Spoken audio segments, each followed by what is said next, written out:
Aloha everyone! Welcome to Hawaii Marine Animal Response's virtual classroom. Hawaii Marine Animal Response is Hawaii's largest marine species response and conservation organization, and we work every single day of the year to help rally support for the recovery and stewardship of Hawaii's marine protected animals.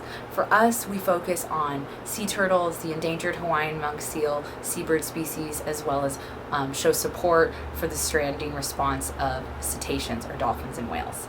Today, our virtual lesson is going to be focusing on Hawaii's sea turtle species. And my name's Carissa. I'm going to be your educator today. And before we start, I'm going to need you to get a couple things.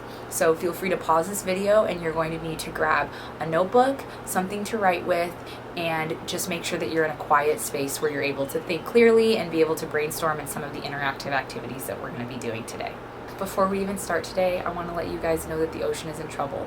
It's not in the healthiest state that it could be right now, and we can all take part in helping recover the ocean ecosystem, whether it's by sharing this information or taking some needed behavior changes to help support the ocean in our everyday lives. So before I start teaching you about the sea turtles that we have here in Hawaii, I want you to take this time to write down 3 things in your notebook that you think threaten the ocean ecosystem's health right now. So feel free to pause this video for as long as you need and write down 3 things, and we'll end up coming back to that at the end of the lesson.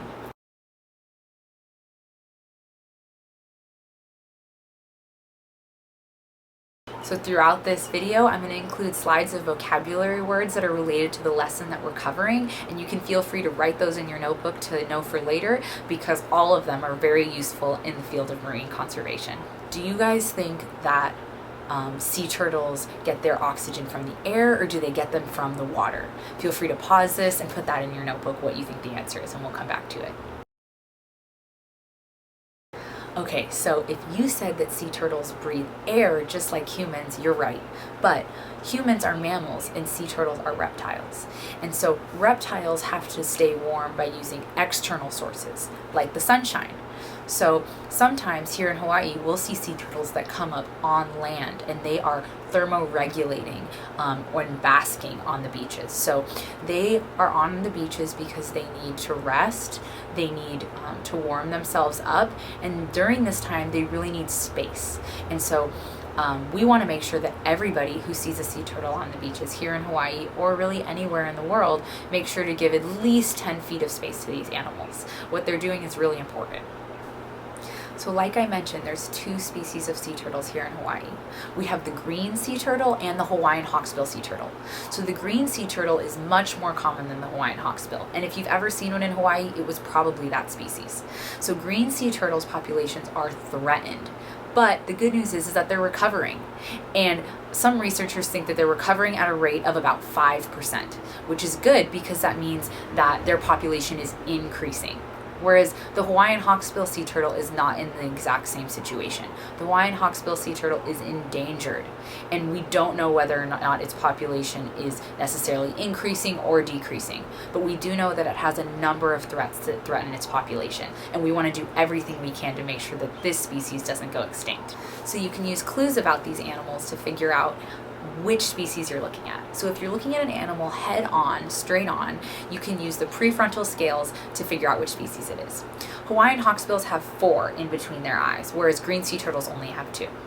If you're looking at the profile view of a sea turtle, like this, the Hawaiian hawksbill sea turtle has a sharp mouth, unlike the green sea turtle, which is much more rounded. That's actually how the Hawaiian hawksbill got its name, because from the profile view, it looks like a hawksbill because it's so sharp. If you're looking at the shell or carapace, Hawaiian hawksbill sea turtles tend to have a jagged edge around their carapace or shell. And as an adult, that tends to smooth out and they end up looking more similar to the green sea turtle. But if you're looking at one that's kind of younger, you'll be able to tell the difference by looking at that. Another way you can tell the difference is by looking at the pattern on the shell. So green sea turtles end up having a more mild, darker olive green tone, whereas Hawaiian hawksbill sea turtles have a different pattern entirely. And one of the threats to Hawaiian hawksbill sea turtles is the illegal wildlife trade. Their shells are so beautiful and the pattern is so unique that sometimes it's harvested for things like decor in houses or very expensive sunglasses that have that pattern. So if you've ever seen turtle shell sunglasses, that's actually inspired by the hawksbill pattern on their shell. Okay, so I told you guys that they have different shaped mouths, right? So I want you to start thinking about why would they have different shaped mouths. Pause this video and put down at least one reason in your notebook why you think a hawksbill sea turtle would have a sharp mouth that looks like a hawksbill compared to a green sea turtle that has a rounded mouth.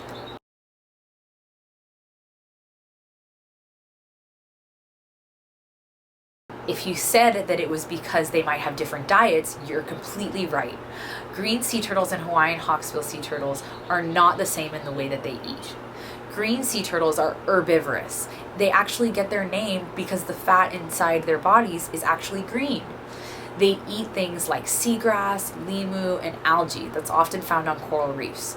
And herbivorous means that they are vegetarian, whereas Hawaiian hawksbills are omnivorous. They're omnivorous because they eat things that are made out of meat and things that are made out of plants. So you can find hawksbills eating things like jellyfish, sponges, crustaceans, insects. You can take this time to pause the video and maybe create a Venn diagram that compares and contrasts the diets of Hawaiian hawksbill sea turtles and green sea turtles. While these animals might seem like their diets are very different, they do have some similarities, and it's up to you to figure out what those are.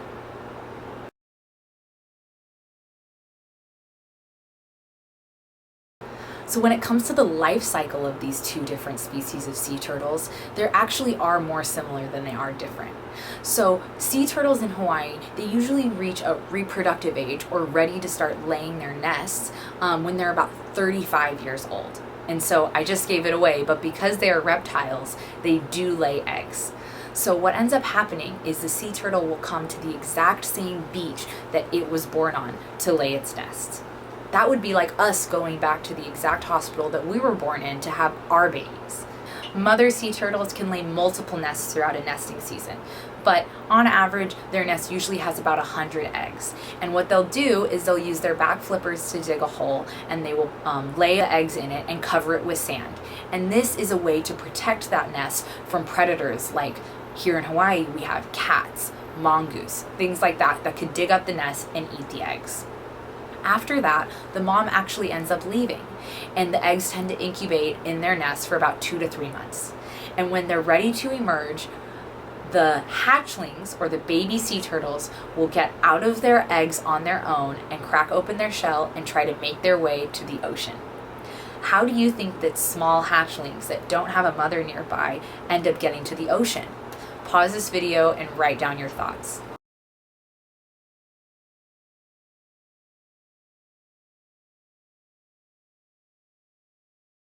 Hatchlings end up using the light to find their way to the ocean. So this brings us to one of our threats to Hawaiian sea turtles.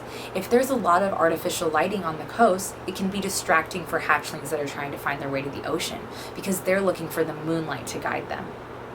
On their way to the ocean, they have a number of different predators. What do you think those predators could be? Here in Hawaii, we have things like cats, dogs, large crabs, mongoose, things that end up on the beaches that are very easily can predate something that's only about this small. How much of these sea turtles do you think are actually going to make it to adulthood? So hatchlings, they might not all make it to the ocean. In fact, actually only about 1% or less than 1% are going to make it to adulthood. So they have a really challenging journey to get from the nest to the ocean. They're facing predators that are on land, like maybe seabirds and cats, like I mentioned, but they also could be distracted by artificial lighting that's on the coast. And then those that end up making it into the coast, they might get washed back by maybe a large wave. Because like I said, these hatchlings are very small. It's really easy for them to get tossed around in the currents. And then for the hatchlings that end up making it from the nest all the way to the ocean and past the waves, they have a number of predators in the open ocean that could easily eat them. That could be like carnivorous fish, sharks, anything that they end up encountering because they are so small and so vulnerable to predation during this time. It's really hard to be a sea turtle when you're growing, and the ones that end up making it to adulthood are there to help support and recover their population.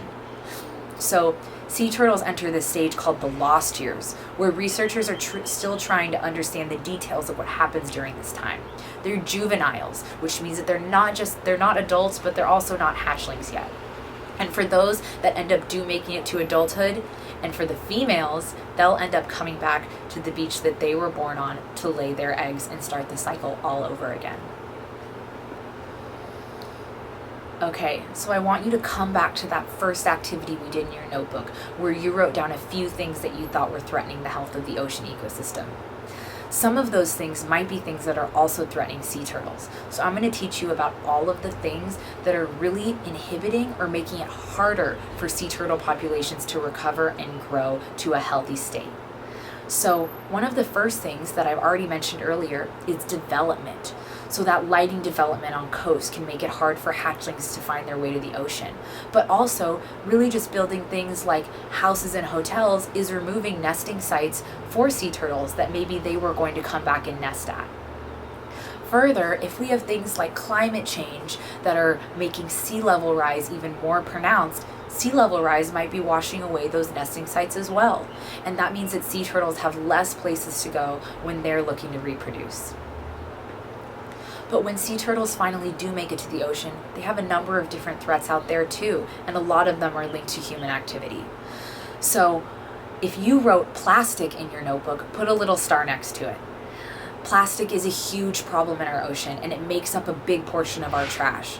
But there's other types of things that end up in the ocean that aren't plastic and can still hurt sea turtles, and we call that, as a whole, marine debris. Marine debris can be fishing line that's left behind, netting, plastic, metal, anything that ends up in the ocean that's not supposed to be there, and it comes from humans. So it's not just plastic that's hurting sea turtles, although that is definitely one cause. It's all marine debris, and a lot of that marine debris stems from fishing activity.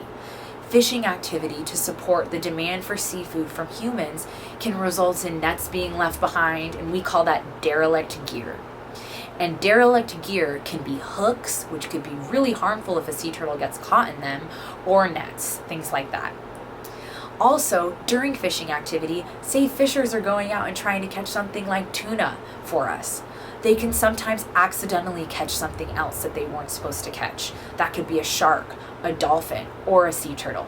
And that term is called bycatch. So sea turtles can be caught as bycatch as part of fishing activity, even though fishers were never trying to catch them in the first place.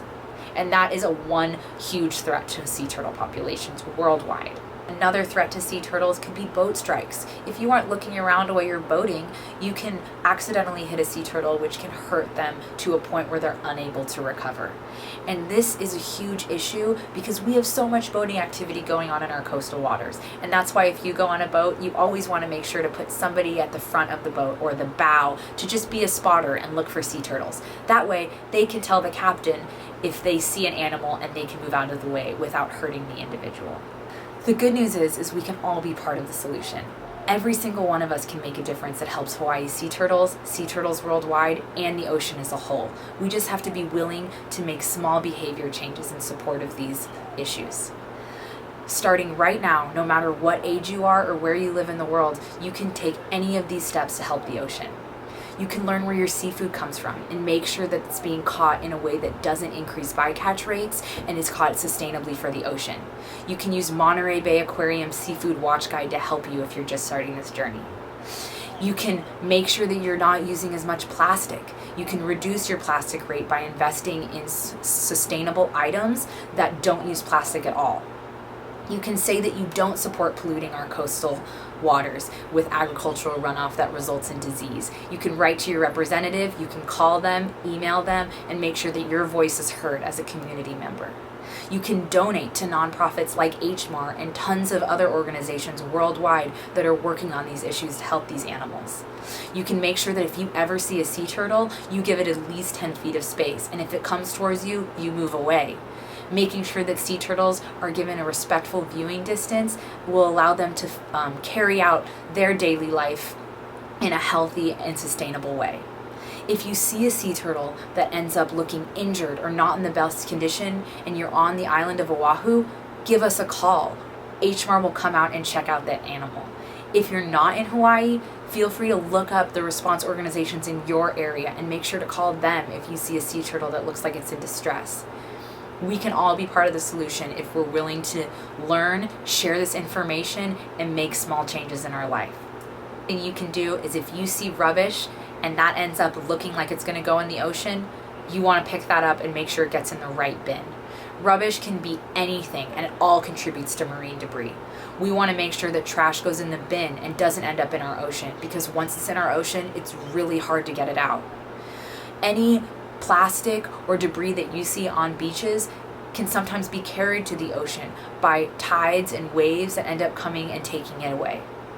We want to make sure that we keep our coast clean for the animals that we share it with. I hope you guys learned a lot about sea turtles and the ocean ecosystem and its health today. If you like this video, please comment and let us know, and share this with anybody who you think might want to learn about sea turtles from home. Hawaii Marine Animal Response works every day to help sea turtle populations in Hawaii, but there are tons of other people who are working to help these animals in their everyday life, and you can be an ocean steward by taking on any of the solutions that I described today. Let us know if you learned something new or if you want a different topic covered, and also let us know if you're willing to take on these solutions to help sea turtles. Aloha!